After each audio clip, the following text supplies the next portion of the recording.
Hi అండి, నా పేరు కల్పిక.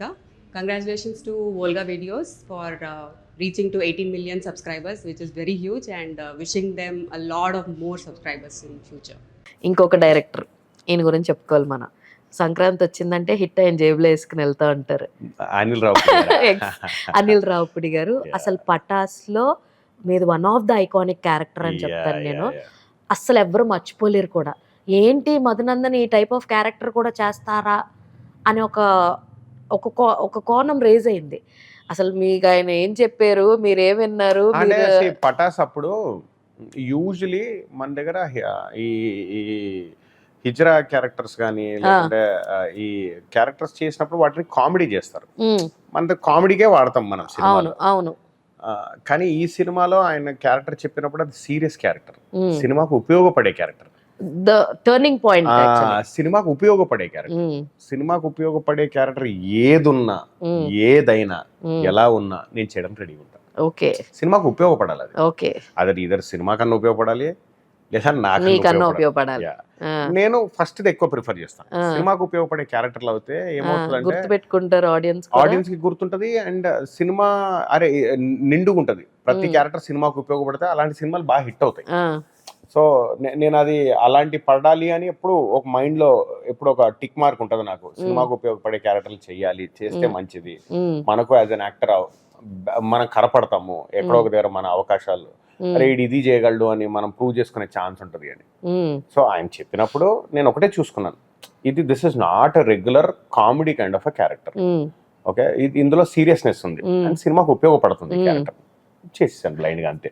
కానీ ఒక డౌట్ ఉండే, నేను ఎలా తీసుకుంటారో ఒకటి, నేను పుల్ ఆఫ్ చేయగలుగుతానా చేయనా. ఒకవేళ ఇది మరీ హిట్ అయిపోతే అలా బ్రాండింగ్ చేసేస్తారా మళ్ళా నెక్స్ట్ ఇదే. ఇప్పుడు ఫర్ ఎగ్జాంపుల్ తాగుబోతు రమేష్ గారిని తీసుకుంటే ఎగ్జాక్ట్లీ క్యారెక్టర్ ఈస్ డూయింగ్ అదే, ఏ చూసినా ఒకటే యాక్టింగ్ కదరా అన్న ఫీలింగ్ మొనోటనీ లాగా అయిపోతుంది. యా, సో అలా బ్రాండింగ్ చేస్తారని భయం ఉండే, మేబీ అది అవ్వలేదు. Okay, actually Pataas is the film where we entertain a lot. ఆ మదర్స్, ఆ ఫైట్ సీక్వెన్స్ ఇప్పుడు దాకా ఎవరు చూడలేదు. హిలేరియస్ గా నవ్వుకున్న episode, one of the beautiful episode అంటే అది. అండ్ మీ దట్ ట్విస్ట్ ఉంటుందని కూడా ఎవరు ఎక్స్పెక్ట్ చేయరు అంటే సినిమా చూసేంత వరకు కూడా. కళ్యాణ్ రామ్ గారు కూడా చాలా ఎనర్జెటిక్ గా కనిపిస్తుంటారు సినిమాలో పటాస్ లో. Swag, dialogue, very big comeback film అది. Very big comeback film. అసలు మామూలు కాంబినేషన్స్ కాదు అవి. అండ్ ఇంకొకటి ఏంటంటే మీ వాయిస్ చాలా పెక్యులర్ గా ఉంటుంది. అది ఒక పాజిటివ్ గా తీసుకోవచ్చు, నెగిటివ్ గా కూడా అయిపోతుంది, మనం చెప్పలేం. అంటే ఏంట్రా అన్ని బాగానే ఉన్నాయి, బాగానే యాక్ట్ చేస్తున్నాడు, ఆ వాయిస్ వల్ల అని కొంతమందికి ఉంటుంది. లేదురా ఈ వాయిస్ ఏ సంథింగ్ డిఫరెంట్ దీనివల్లే అని. What you think about your voice? Me career కి ప్లస్సా మైనస్సా? నాకు తెలియదు, బట్ ఇప్పటి వరకు అంటే ఇంకా ఉన్నాను అంటే ఎక్కడ మైనస్ అవ్వలేదనే కదా అర్థం. ఒకవేళ మైనస్ అయ్యి ఉంటే ఈ పాటికి సర్దేసుకొని ఎప్పుడో మళ్ళా యుఎస్ వెళ్ళిపోతాడు. ఇప్పటికీ ఉన్నాను అంటే, but I tell you one very నాకే షాకింగ్ అనిపించిన ఇన్సిడెంట్ ఒకటి చెప్తాను నేను. కరోనా సెకండ్ వేవ్ అయిపోయింది, అప్పుడు కొంచెం లాక్డౌన్ ఓపెన్ చేశారు. అప్పుడు అందరం మాస్క్లు వేసుకుంటున్నాము, మాస్క్లు వేసుకుని ప్రతి ఒక్కరు మాస్క్ కంపల్సరీ అన్నారు. నేను ఎక్కడో ఒక షాపింగ్, అప్పుడు బర్త్డే వచ్చింది అది కరోనాలో. బర్త్డే వచ్చినప్పుడు ఇంటి దగ్గర షాప్స్ ఓపెన్ ఉంటే వెళ్ళాను షాపింగ్ చేద్దామని.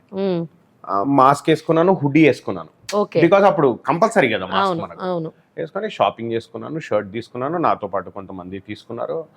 నేను బిల్లింగ్ కౌంటర్ దగ్గరికి వెళ్ళి ఎంత అండి అని అన్నాను, అంతే. గుర్తుపట్టారా వాయిస్ తోటి? వాయిస్ గుర్తుపట్టారు. ఓకే సార్ మీరు యాక్టరా సార్? వాయిస్ గుర్తుపట్టి, సార్ మీది చాలా ఫెమిలియర్ వాయిస్, మీరు యాక్టరా అన్నారు. అమ్మని నా వాయిస్ ఇంత పాపులరా అనుకున్నా నేను. నా వాయిస్ కి ఇంత అంటే నా వాయిస్ విని గుర్తుపెట్టుకునే జనాలు ఉన్నారా, పెక్యులర్ వాయిస్ మళ్ళా దాన్ని విని గుర్తుపెట్టుకునే జనాలు ఉన్నారా అని నాకు అప్పుడు షాకింగ్ అనిపించింది. ఓకే, నా వాయిస్ కి గుర్తుపట్టే జనాలు ఉన్నారు, నా వాయిస్ కి ఒక గుర్తింపు ఉంది అనేది అర్థమైంది. యాక్చువల్లీ కమింగ్ టు వాయిసెస్ మనం మాట్లాడుకుంటే, ఎన్నో Tamil or whatever the language dubbed films కి మన తెలుగులో ఉన్నటువంటి బెస్ట్ యాక్టర్స్ చాలా మంది డబ్స్ చెప్తూ ఉంటారు. మీరు ఎప్పుడైనా అలాంటి డబ్బింగ్ లానే చెప్పారా? నా పెక్యులర్ వాయిస్ నా సెట్ కాదు. ఒకవేళ ఎవరన్నా నాది- అడిగితే ఇన్ ఫ్యూచర్ లో ఐ డోంట్ నో, ఇప్పటికైతే ట్రై చేయలేదు, బట్ ఎవరైనా వస్తే వస్తే చేస్తారా?